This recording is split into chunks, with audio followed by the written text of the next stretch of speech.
Hello everyone. Today I'm going to show you how to roll the baguettes. So I've already made my dough.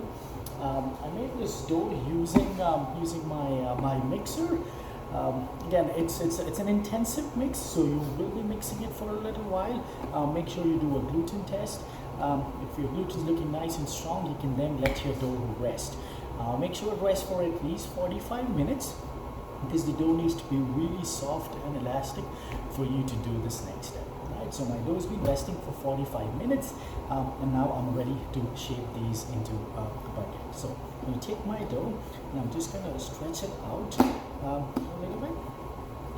So what I'm trying to do is to just make it slightly rectangular, just so that it is easy for me to get that shape. Right? If you start off with a round, it's going to be a lot of rolling. It's going to be very challenging. So make sure you start off with a little bit of a rectangular shape, making that shaping a lot easier for you. And you're going to take the top part, and then you're just going to fold it in. As you do that, you're going to use the side of your hand, and you're just going to knock. Then you're going to take the bottom, fold that, and do the same. Right.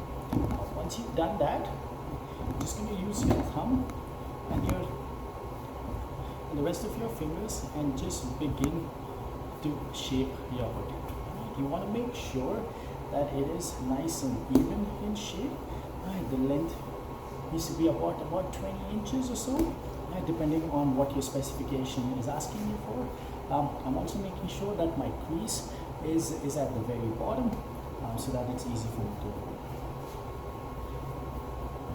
Nice and gentle.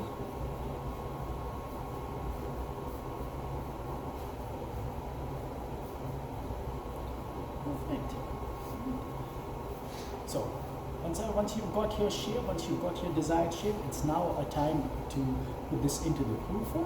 So to do that, you can either do it on a sheet pan or you can do it on a couch. So this is essentially a wooden board I'm just using a towel, but you can also use a couch or a piece of canvas if you choose to.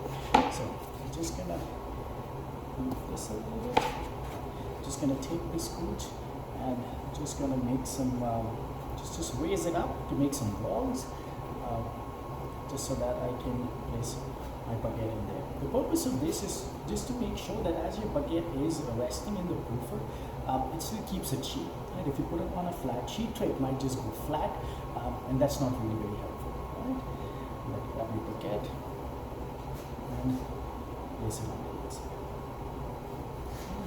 There you go.